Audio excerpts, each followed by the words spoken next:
I discovered my girlfriend's secret in the most unexpected way, a moment that began with curiosity and spiraled into chaos. We were casually scrolling through videos on her phone, laughing at memes, when something strange happened. A video popped up on the screen, and without hesitation, she swiped it away. "Why'd you skip that?" I asked, my tone casual but tinged with curiosity. Her reaction was immediate and shocking. Her usual playful demeanor vanished, replaced by a cold defensiveness. "I don't need to explain anything to you, so just F*** off," she snapped. I froze. Her words hit me like a slap. This wasn't like her at all. "That's a weird reaction," I managed to say, trying to mask the alarm creeping into my voice. "It's just a video, but the way you're acting, it's making me concerned." And then came the ultimatum. "Either you drop it," she said with icy resolve, "or I show you the video and break up with you afterward." My heart sank. Her words felt like a trap, the kind you know you can't escape unscathed. I hesitated, then chose to drop it, for the moment. But the unease lingered like a storm cloud, dark and heavy. She claimed it was just a video of a friend making out with some guy, brushing it off as no big deal. But her explanation only deepened my suspicion. Why would she have such a video? And why was it on a phone she'd only had for a few months? Her so-called friend hadn't even been in her life for over a year. I tried to push it from my mind, but the doubts wouldn't let go. The puzzle pieces didn't fit, and her reaction was burned into my memory. The cherry on top? She was someone who often excused cheating. With a father notorious for infidelity, it felt like history repeating itself. Now, I feel trapped in my thoughts, questioning everything. Am I being unreasonable? Is this paranoia or intuition? I'm too scared to confide in friends because we share so many mutual connections. When I woke up the next day, I saw comments calling out my hesitance. Some were harsh, but they struck a chord. This wasn't just about a video anymore, it was about the way she treated me. We had plans to meet in the next day or two, and I decided I would confront her and end this. Fast forward to the confrontation. We met at a restaurant, and she arrived brimming with positivity, all smiles and charm. It felt staged, an attempt to steer the narrative and make me feel guilty for what I was about to bring up. I could barely get a word in as she bombarded me with questions and anecdotes, one after the other, trying to derail any serious discussion. But I couldn't let her control the conversation this time. "I need to talk to you about something serious," I interjected, my voice firm. The smile dropped from her face instantly, replaced by irritation.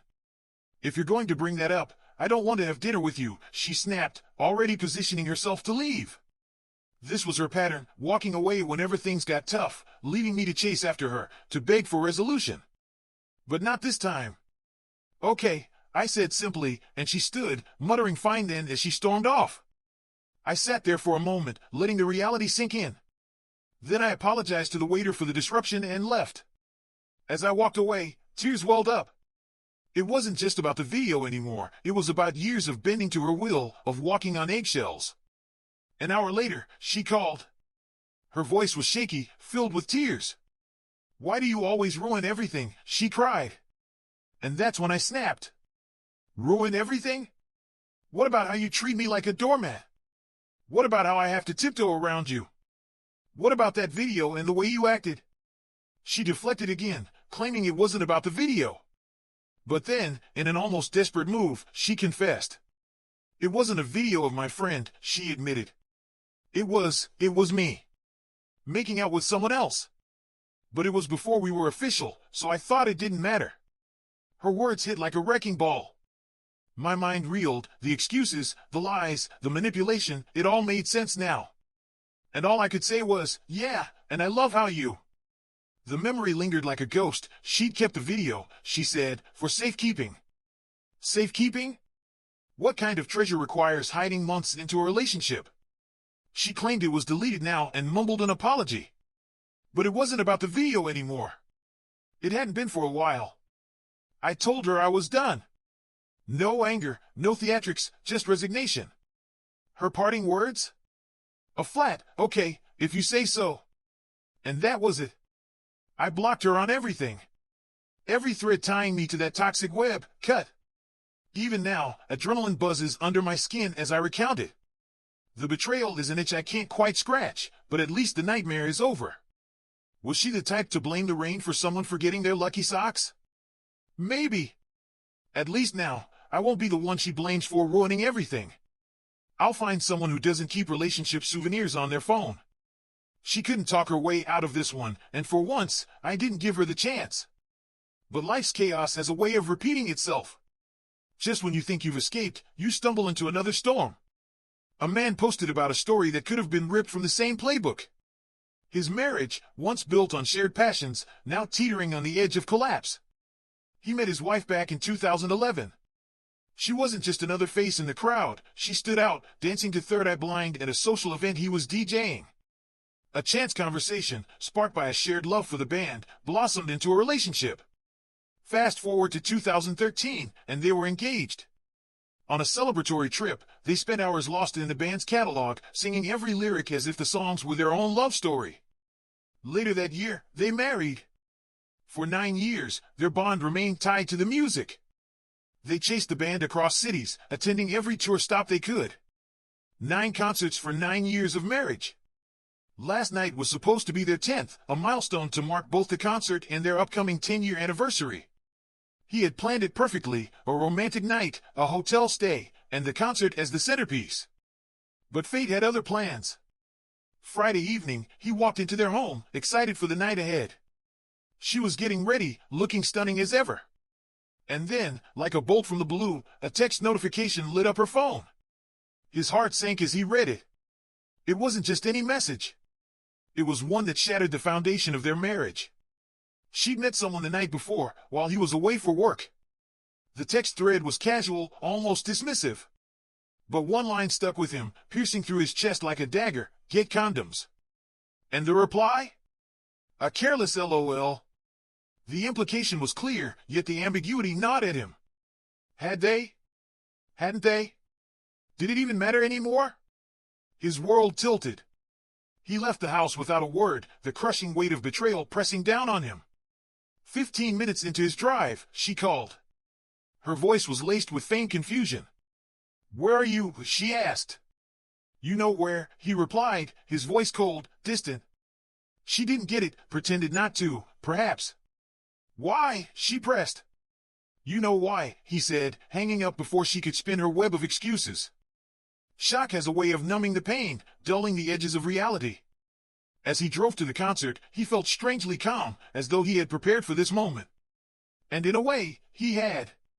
This wasn't the first betrayal. Twice before, she had crossed lines. Yet, each time, he had forgiven, hoping for change. This time was different. When she called again, her voice shifted from confusion to desperation.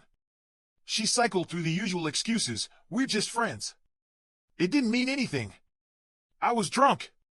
The lies came in waves, but he stood firm, refusing to engage. When she tried to position herself as the victim, "Come back so we can talk like adults," he refused. The idea of being seduced into forgiveness made his stomach churn. At the concert, the ticket scanner paused, looking at him with confusion. "There's 2, the man said, holding the scanner over his ticket. "Yes, there's 2, he replied blankly, walking inside alone. The surrealness of it all hit him, but he pushed it aside. The music started, and for a few hours, he let himself get lost in the chaos of the crowd. The lyrics, once anthems of love, now felt like bitter irony. "I've never been so alone, and I've never felt more alive," the words echoed through the venue. He screamed along, his voice swallowed by the noise, a cathartic release of everything he'd bottled up. For the first time, he felt alive, untethered from the pain. After the concert, he headed to the hotel he had booked for them. Alone, he lay in the bed meant for 2, staring at the ceiling. Sleep came in fits and starts. Morning brought 30 emails from her, each one a storm of emotions. Apologies, anger, excuses, they were all there. But for him, it was just noise. The damage was done. And this time, he wasn't going back. Guilt. Shame. Anger. But the anger wasn't mine alone. No, she was furious with me. Why? Because I went through her phone. The audacity of it left me reeling. Her emotions spiraled from bargaining to pleading, a whirlwind of desperation. But then came the worst part. She sent me something, a collection of cards. Not just any cards, though. These were ones I had written to her over the years. Anniversary cards, birthday cards, Christmas cards, each one hand-penned with love and devotion. I never wrote cards like that for anyone else, but for her, I did.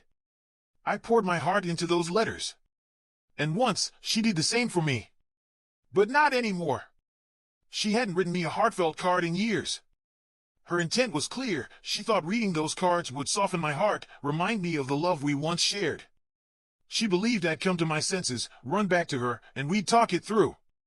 In her mind, I'd forgive her, and everything would go back to normal. But it didn't. Instead, those cards became a brutal reminder. A reminder of how far we had fallen. Of how much she no longer loved me, if she ever truly did. Forgiveness? I'd given her that before, and look where it got me. If I forgave her again, it wouldn't be if I'd end up here again, it'd be when. And now, the question wasn't about her. It was about me. Could I respect myself enough to ensure I never found myself in this place again? The community weighed in. Give her divorce papers and a card, someone suggested. OMG, that's perfect, I replied, almost laughing despite the pain. Another chimed in, more pragmatic but no less blunt. You've given her enough chances. Move on. Who knows what else she's done that you don't even know about? Get tested for STDs, talk to a lawyer. If you have kids, get DNA tests. And don't leave the house. Make her leave, unless it's in her name. But that's the thing. The apartment? It's in both our names. So now I'm stuck. Either I stay in the house with her, enduring the misery she'll undoubtedly bring, or I leave and find some semblance of peace. But leaving means abandoning everything, my bed, not that I ever want to sleep in it again, my pets, my garden that I've nurtured all summer. It's not just that she cheated. It's that her actions have uprooted my entire life. I'm living with my parents now, an hour away from work. A teacher without summer income, scraping by until the end of August. My bank account is running dry, and my last pennies will go toward rent for her to live in that apartment, probably with the guy I caught her with. Oh, and did I mention the cherry on top? The AC at my parents' house is broken. 3 weeks until it's fixed. Today, it was 95% humidity. After the rain, it cooled down to 87. Lucky me. At least I had that concert. Third Eye Blind. A strange form of lyrical therapy. As for those anniversary cards, they're now collector's items in the Hall of Irony. And this broken AC? Maybe it's Murphy's Law playing its final cruel joke. But you know what? Storms pass. They always do. Whether it's the garden I left behind or the unexpected support of friends and family, I'll find peace. I'll find clarity. And maybe, just maybe, this sauna-level heat will reverse the stress she's put on me. Who knows? Stranger things have happened. Thoughts? Thanks for tuning in. Don't forget to like, subscribe, and hit the notification bell. You won't want to miss what's next. Until then, take care.